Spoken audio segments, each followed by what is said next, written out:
देखो class 11th class में हम लोगों ने थर्मोडायनेमिक्स पढ़ी थी। थर्मोडायनेमिक्स हमें ये बताती थी कि कोई रिएक्शन होगी या फिर नहीं होगी, ठीक। काइनेटिक्स हमें ये बताती है कि कोई इतनी देर में होगी।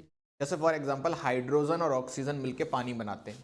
थर्मोडायनेमिक्स कहती है रिएक्शन फीजिबल है, बट एनवायरनमेंट में H2 भी है और O2 भी है, और उनसे मिलके मुझे वाटर बनते हुए नहीं दिख रहा। तो वहां पर किसका रोल आ जाता है? काइनेटिक्स का। कि काइनेटिक्स कहती है रिएक्शन इतनी स्लो है कि आपको करोड़ों साल शायद लग सकते हैं इस रिएक्शन को कराने के लिए, H2+O2 से वाटर बनाने के लिए, और आपको ऐसा लगेगा कि ये रिएक्शन नहीं हो रही, पर ये रिएक्शन एक्चुअल में हो रही है। तो ऐसे रेट की स्टडी, ऐसी वेलोसिटी ऑफ रिएक्शन की स्टडी, ऐसी स्पीड ऑफ रिएक्शन की स्टडी हम कहां पे पढ़ते हैं? Chemical kinetics. इसमें लिख लो, it is the branch of, it is the branch of physical chemistry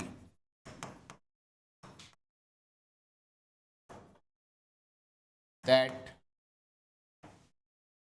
deals with the study of rate of reaction और स्पीड बोल लो या वेलोसिटी बोल लो।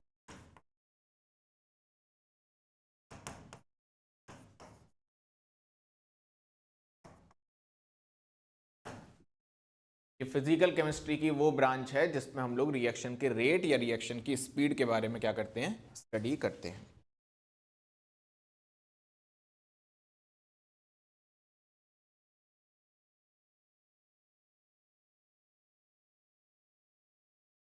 ठीक, अब हमने इसमें रिएक्शन को 3 पार्ट में बांट रखा है। 3 तरीके की रिएक्शंस होंगी। जैसे पहली होती है वेरी फास्ट रिएक्शन, जो विद इन सेकेंड हो जाती है, तो इसी को बोला जाता है इंस्टेंटेनियस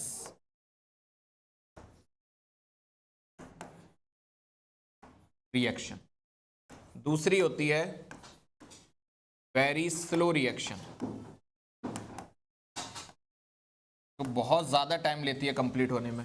और तीसरी होती है मॉडरेट रिएक्शन, यानी कि वो ना तो बहुत जल्दी होती ना ही बहुत देर में, वो एक मॉडरेट टाइम में कंप्लीट हो जाती है। वेरी फास्ट रिएक्शन का अगर कोई एग्जांपल पूछे तो आप बोल सकते हो सारी एसिड बेस रिएक्शन, यानी कि सारी न्यूट्रलाइजेशन रिएक्शन क्या है आपकी? Very fast. दूसरा एग्जांपल कोई पूछे तो आप बोल सकते हो प्रेसिपिटेशन रिएक्शन।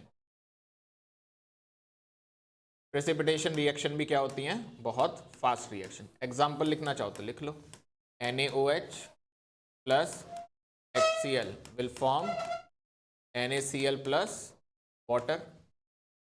यहाँ पे आप लिख सकते हो BaCl2 aqueous plus Na2SO4 aqueous will form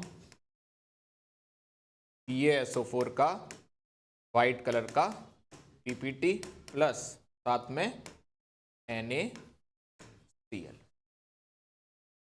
तो ये आपकी क्या हो गई? वेरी फास्ट रिएक्शंस के एग्जांपल्स।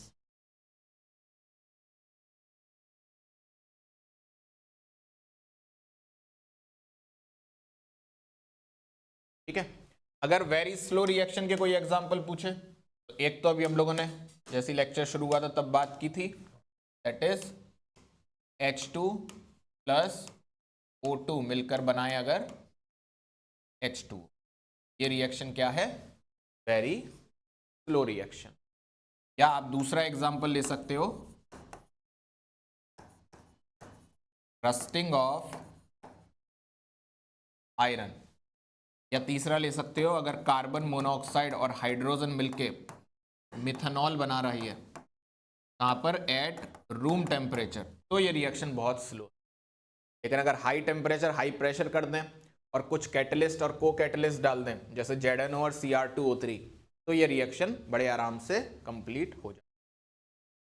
तो ये सारे एग्जांपल हो गए आपके किसके? Moderate reactions, sorry very slow reactions के।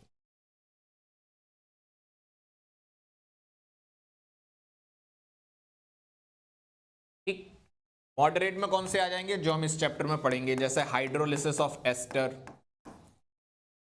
हम इस चैप्टर में जो जो रिएक्शन पढ़े आप समझ लेना कि वो कौन सी हैं, मॉडरेट रेट की reaction. Hydrolysis of ester, inversion of cane sugar,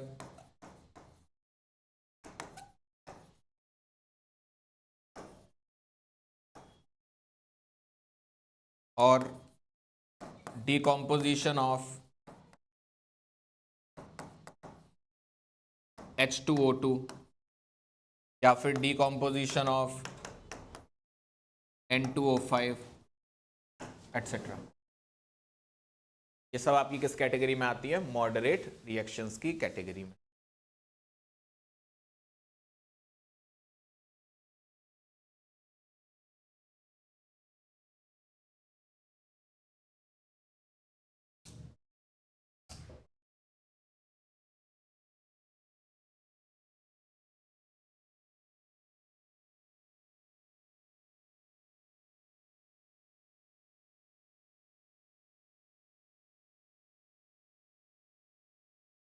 ठीक। अब तुम किसी भी रिएक्शन के रेट को डिफाइन कैसे करोगे। जैसे फॉर एग्जांपल मान लो तुम्हारे पास एक रिएक्शन है कि भाई H2O2 का डिकम्पोजिशन चल रहा है और वो H2O प्लस हाफ O2 बना रहा है। ठीक। अब तुम्हारे पास H2O2 की कंसंट्रेशन थी लेट सपोज 100 मोलर। ठीक है, तुमने रिएक्शन चलाई और तुमने देखा कि 10 सेकंड बाद ये H2O2 पूरा का पूरा खत्म हो गया। अच्छा, एक रिएक्शन थी तुम्हारे पास let suppose A giving B plus C plus D, इसमें A के 100 मोलर थी कंसंट्रेशन। इसको जब तुमने चलाया तो तुमने देखा कि 5 सेकंड बाद ही A क्या हो गया, 0 हो गया। ठीक है, तो मैंने तुमसे कहा कि ये 10 सेकंड में 100 मोलर 0 हो रही है, ये 5 सेकंड में 100 मोलर 0 हो रही है। बताओ कौन सी रिएक्शन फास्ट चल रही है। तुमने कहा सेकंड रिएक्शन फास्ट चल रही है और पहली रिएक्शन स्लो चल रही है। तो कैसे पता लगाया तुमने कोई रिएक्शन फास्ट है या स्लो, पर यूनिट टाइम में किसकी कंसंट्रेशन ज्यादा चेंज हो जा रही है। अगर रिएक्टेंट है तो कितनी कम हो जा रही है और प्रोडक्ट है तो कितनी बढ़ जा रही है, उसी को हम क्या बोल देते हैं, रेट ऑफ, हेडिंग लगाओ, रेट ऑफ रिएक्शन या velocity of reaction.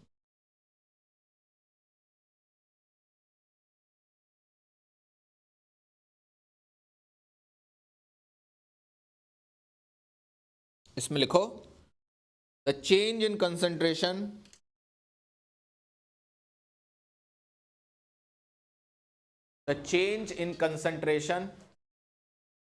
per unit time,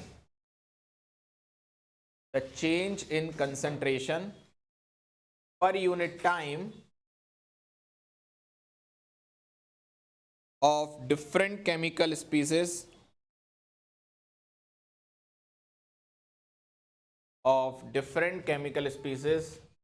taking part in a chemical reaction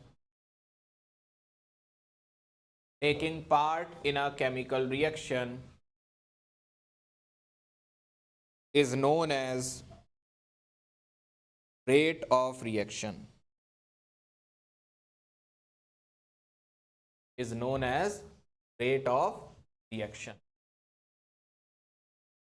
ठीक, अगला पॉइंट लिखो, rate is a scalar quantity,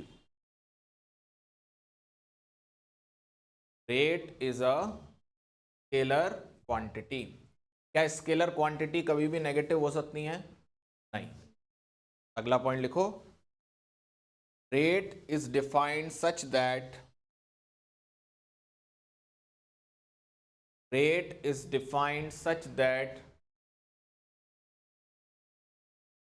its value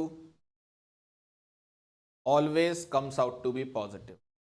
rate को हम ऐसे डिफाइन करेंगे कि इसकी वैल्यू हमेशा कैसी आएगी, पॉजिटिव आएगी। ठीक, अब देखो, जैसे मान लो तुम्हारे पास एक रिएक्शन थी A गिविंग B। ठीक है, मैंने तुमसे कहा time t is equal to 0 पर A की कंसंट्रेशन थी let suppose A0, time t is equal to 0 का मतलब क्या है? वो टाइम जब तुमने रिएक्शन को ऑब्जर्व करना शुरू किया, उस टाइम को बोलते हैं time t is equal to 0। यानी कि यहां पर अब तुम रिएक्शन को ऑब्जर्व करना शुरू कर रहे हो सकता है रिएक्शन यहीं पे शुरू भी हुई हो सकता है तुम बीच में रिएक्शन को ऑब्जर्व करने गए हो, तो तुम्हारे लिए वही टाइम क्या हो जाएगा? Time t is equal to.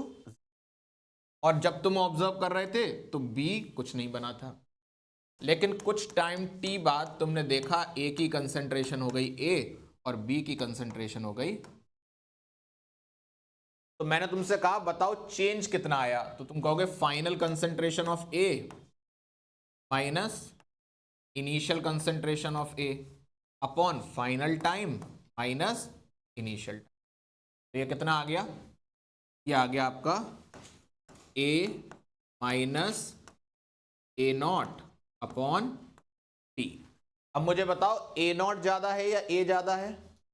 तुम बोलोगे ए नॉट ज्यादा है, ए कम है, क्योंकि ए तो तब बचा हुआ है जब रिएक्शन आगे चली गई। तो ए नॉट ज्यादा है और ए कम है, तो अगर कम वाले में से ज्यादा वाला घटाओगे तो वैल्यू कैसी आएगी?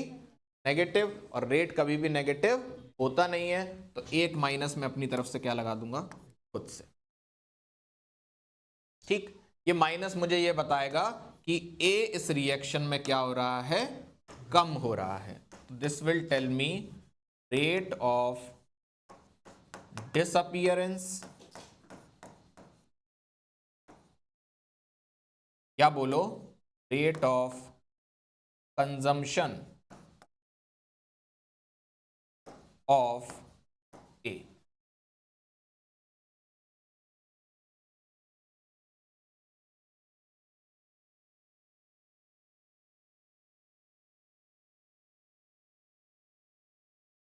Change in concentration upon change in time को क्या मैं ऐसे भी लिख सकता हूं? Change in concentration of A upon change in time, बाहर क्या लगा दूंगा? माइनस। ठीक, इसको तो बोलेंगे अगर डेल्टा के रूप में रिप्रेजेंट करते हैं तो इसको क्या बोलते हैं? Average rate. और अगर हम डिफरेंशिएशन करके ऐसा लिख दें minus D A over D T, इसको क्या बोलेंगे? Instantaneous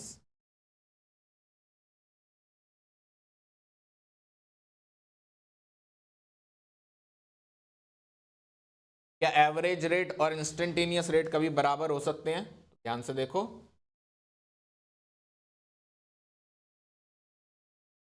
delta x upon delta T जो होता है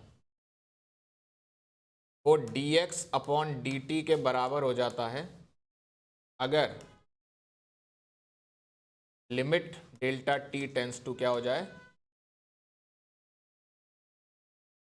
यानी कि एवरेज रेट में ही अगर तुम टाइम का फ्रैक्शन बहुत कम कर दो, यानी कि डेल्टा टी की वैल्यू बहुत छोटी कर दो, तो उसी एवरेज रेट को हम क्या बोलने लगते हैं? Instantaneous rate. बहुत इंपॉर्टेंट रिलेशन है, याद रखना। तो कोई तुमसे कहे एवरेज रेट और इंस्टेंटेनियस रेट कभी बराबर नहीं हो सकते, फॉल्स। एवरेज रेट और इंस्टेंटेनियस रेट हमेशा बराबर होते हैं, फॉल्स। एवरेज रेट और इंस्टेंटेनियस रेट बराबर हो भी सकते हैं, नहीं भी हो सकते, ट्रू। कब बराबर होंगे?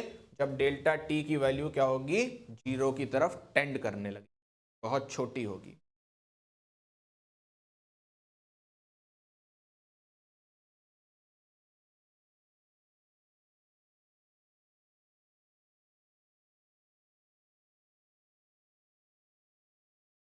ठीक, अगर मैं बी की बात करूं तो तुम क्या बोलोगे? Final concentration of B minus initial upon final time minus initial. ये क्या आया? B upon T. क्या ये पहले से पॉजिटिव है? तो मैं इसको बोलूंगा plus change in concentration of B upon change in time. ये प्लस साइन मुझे क्या बता रहा है? कि ये है रेट ऑफ फॉर्मेशन और प्रोडक्शन ऑफ बी।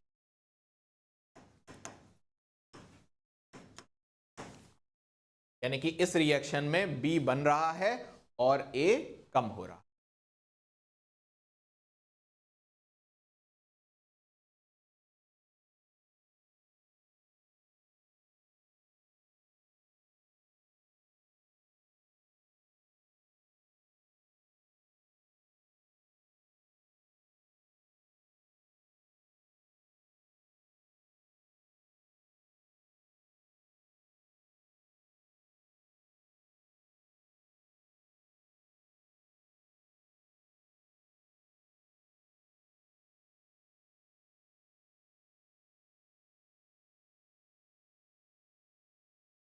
हो गया।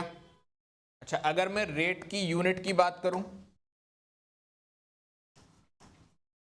तो यूनिट क्या हो जाएगी? रेट क्या है? Change in concentration upon time. Concentration क्या होती है? मोलैरिटी, और टाइम क्या होता है? Second, molar second inverse. या आप बोल सकते हो मोलैरिटी को लिख सकते हो मोल पर लीटर पर second. This will be the unit of rate.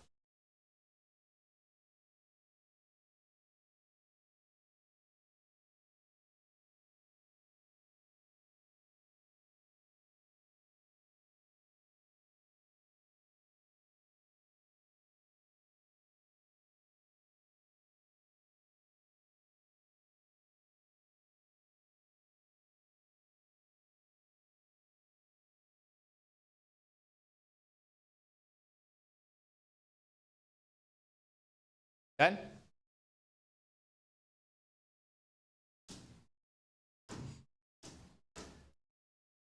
अब एक बात सुनो, जैसे मान लो ये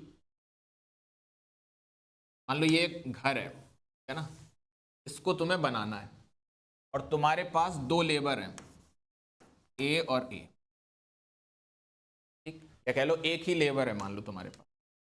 ठीक, अब इस लेबर को इस घर को बनाने में मान लो लगेंगे 100 दिन। ठीक है, अब तुमने क्या किया, इस लेबर जैसी दो लेबर और लेके आए जिनकी कैपेसिटी ऑफ डूइंग वर्क क्या है? सेम।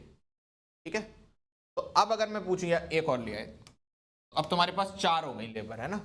अब मैंने तुमसे पूछा कि ये घर कितने दिन में कंप्लीट हो जाएगा, तो तुमने कहा अब ये 25 दिन में कंप्लीट हो जाएगा, क्योंकि पहले एक करता था 100 में, 4 करेंगे 25 दिन में।